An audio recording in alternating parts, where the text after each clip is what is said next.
primeiro falar desse livro aqui, Casamento Firmado na Rocha, que é um livro que pode ajudar muitos casais, tá?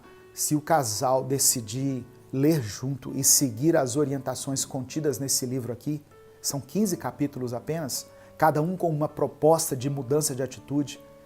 O casal que se dispuser a isso vai experimentar um tempo de avivamento na sua vida, no seu lar, na sua família. O link para você adquirir vai estar na descrição desse vídeo. Amém? O que pode nos fazer parar no meio do caminho?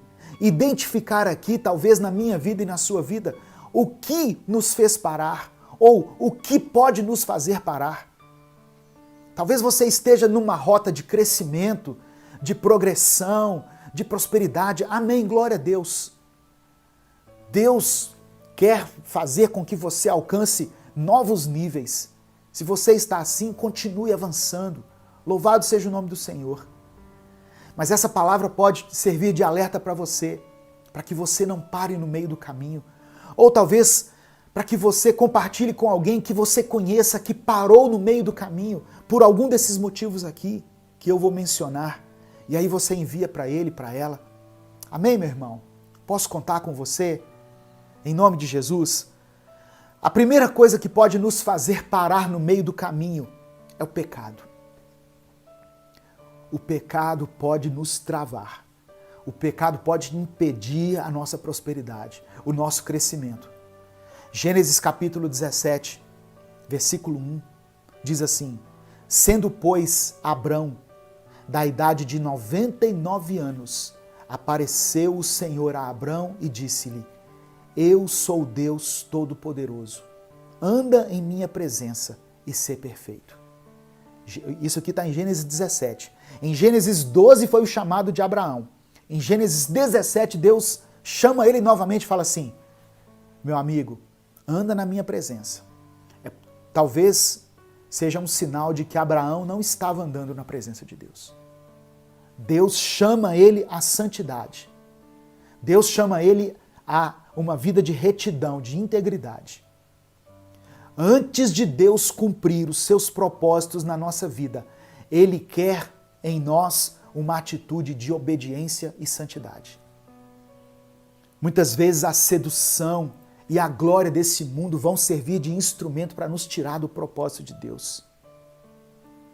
Então, talvez o que está faltando na sua vida seja santidade, seja andar em obediência, seja obedecer a Deus.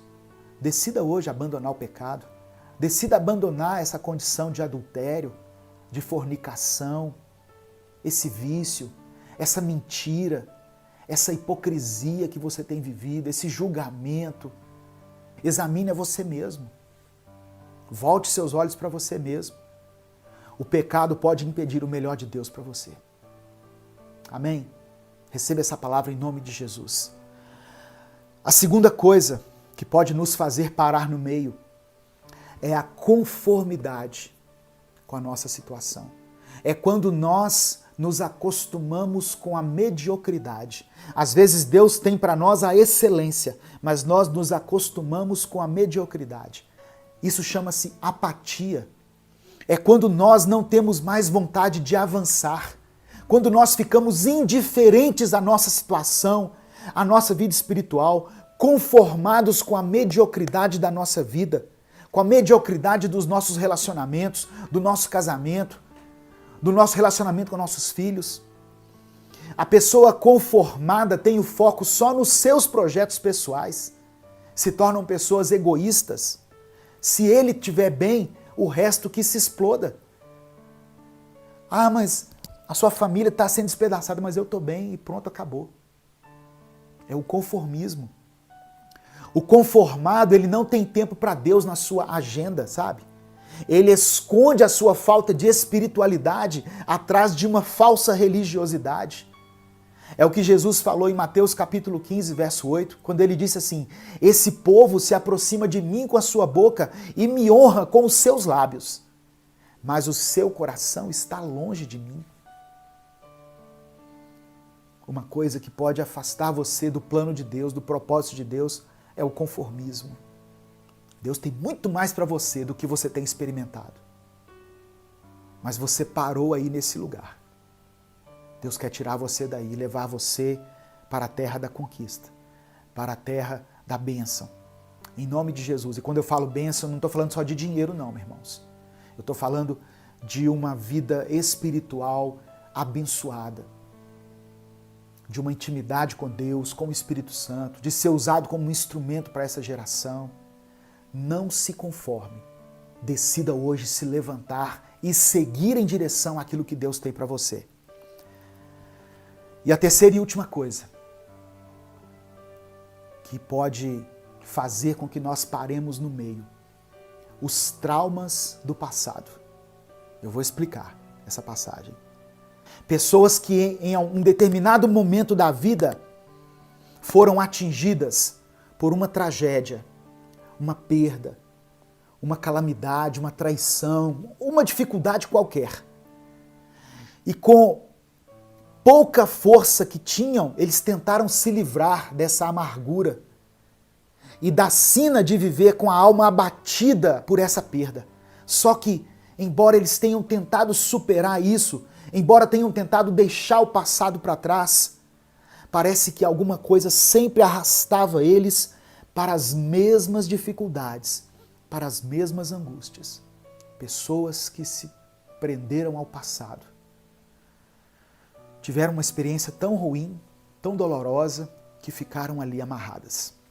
Meu irmão, nós temos que acreditar que o Senhor está conosco e com Ele nós podemos vencer.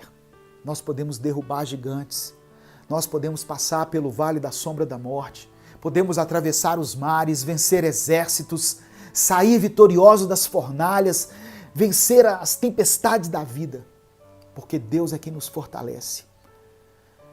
Diante dessa palavra, hoje o Senhor te convida a retomar a sua caminhada, rumo ao destino que Ele traçou para você. Amém? Em nome de Jesus, receba essa palavra, tome posse dessa palavra. Não pare no meio, o meio não é o seu lugar. Deus tem um destino traçado para você, Deus tem uma terra melhor para você, Deus tem um propósito na sua vida.